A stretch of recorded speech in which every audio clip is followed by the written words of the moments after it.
கொஞ்சம் உங்களோட ஷூ ரேக்கை போய் பார்த்துட்டு வாங்க. அதில் மினிமம் 2 ஷூஸாவது வந்து தேவையில்லாதது தானே வச்சுருக்கிறீங்க. ஆமாம், அப்படின்னா நம்ம கிச்சன் அண்ட் வார்ட்ரோப் டீக்ளட்டரிங்க்கு அப்புறமா நெக்ஸ்ட்டு பண்ண வேண்டியது நம்மளோட ஷூ ரேக் தான். இங்கே நான் இப்போ யூஸ் பண்ணுற ஷூஸ் மட்டும் இல்லாமல் எப்போயோ பழசு வாங்கினது, இப்போ யூஸ் பண்ணாதது கண்டிப்பாக சேரவே சேராது ஒரு சில ஷூஸ் எல்லாமே நம்மளுக்கு.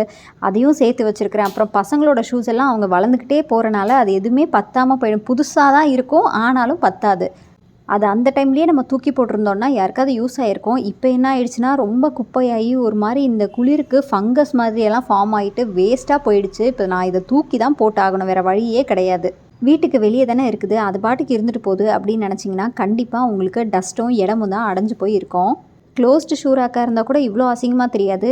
ஆனால் இந்த மாதிரி ஓப்பனாக இருக்கும்போது ரொம்பவே அசிங்கமாக தெரியும். ஸோ வேலையாக அதை போய் காலி பண்ணி தேவையில்லாதது தூக்கி போட்டிங்கன்னா இடமும் சுத்தமாகும், டஸ்ட்டும் அடையாமல் இருக்கும். இதே மாதிரி நம்மளோட கிச்சன் அண்ட் வார்ட்ரோப் டீக்ளட்டரிங் பார்க்கணுன்னா டிஸ்கிரிப்ஷனில் 2 லிங்க்கையும் தரேன். கண்டிப்பாக போய் செக் பண்ணி பாருங்கள். மறக்காமல் like, share and explore with முத்துக்கு சப்ஸ்கிரைபும் பண்ணிடுங்க. தேங்க்யூ.